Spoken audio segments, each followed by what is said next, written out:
Ah, Rome in all its simulated blocky glory. Today, Rome is very different from its past, but two families are doing something a little more akin to the past. A wedding between the two daughters of two relatively wealthy families. How nice. However, there is panic among them both, which has to do with the wedding dresses.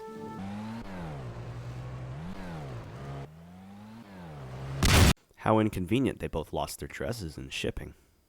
Made of wool, the wedding gowns, or cutting into say, I originally said stola here, which is just a normal dress that women wore in Rome.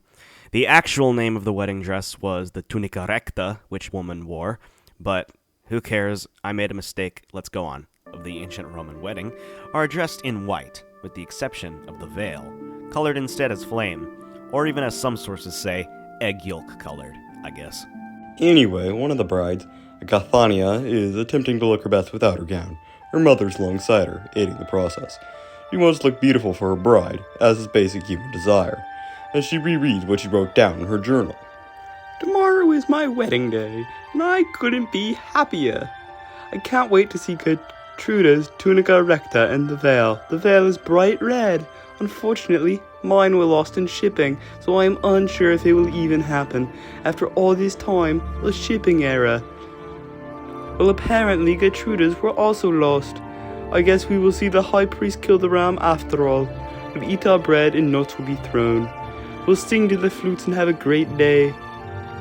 The sunlight is waning and I am growing tired. Tomorrow is the big day. Her father is currently waiting as he arranged the wedding in the first place among the other family's male head, and paterfamilias. The other bride, Gertruda, is doing much the same. Her mother and father are both helping with their dressing and makeup. I look beautiful. And she, like her bride, has also written down her own thoughts. Nothing gets me more rallied up and excited as my wedding day, let me tell you, which just happens to be tomorrow.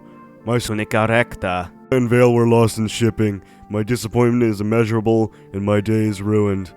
If it's not already called off when my bride hears about... Oh, wait, hold on a second. Yeah? What?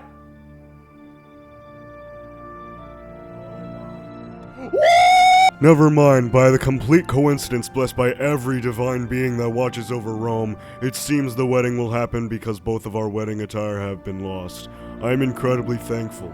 Regardless, the Vestal Virgins have done my hair in braids, and the night I am writing this, I am sitting comfortably in my regula. I shall soon rest for my big day tomorrow. Anyway, that's about it. See ya. At last, both have finished their preparations, and now it is time for the wedding.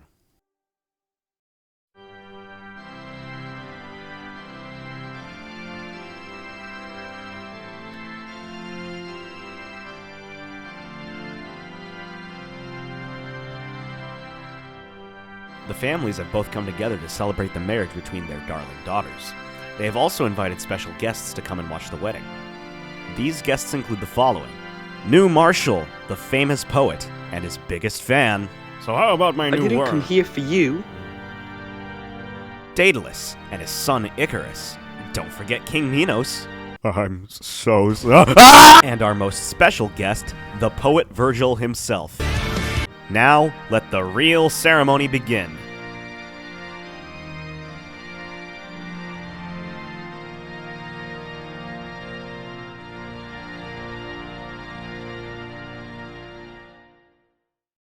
Notice the celebration occurs at the house of one of the brides.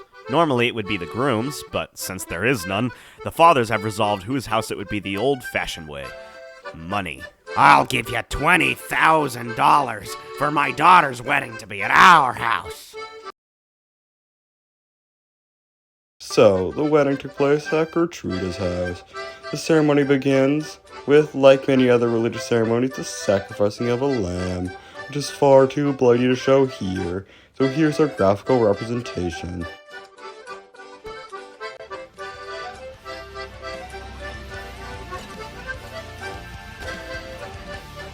The bride then sits on the lamb. How romantic.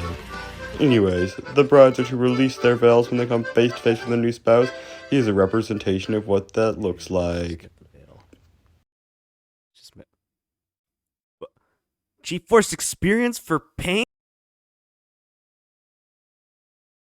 It's good time to mention as well that none of this was really necessary. From what makes a marriage official in Roman standards is the statement of intent, where the bride was normally expected to have her own ownership handed off to her husband from her father. But screw it, we ballin', these are two brides anyway. If an engagement ring had been purchased, it is now to be placed on each spouse's third finger. The Romans believed that this finger had a vein that led straight to the heart. It's completely false, but it was popular enough that people today still practice it. Perfect. Now, it's time for the Dextratum Junctio to come to an end. That literally means joining of hands, by the way. They shall join hands, and you may now kiss the bride.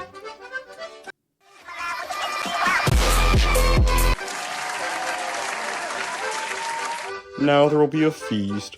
Roman finger foods are served in celebration of the newlyweds, and the guests are mostly enthusiastic to stuff their faces with juicy foods such as olives, grapes, bread, figs, and lamb, among other finger foods of ancient times.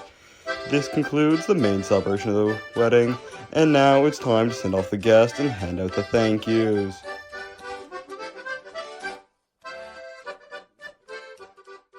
Now that the celebration is over, Agathania moves in. She has been separated from the rest of her family, as is tradition, I guess. And now they will live happily ever after. Or won't. Who knows?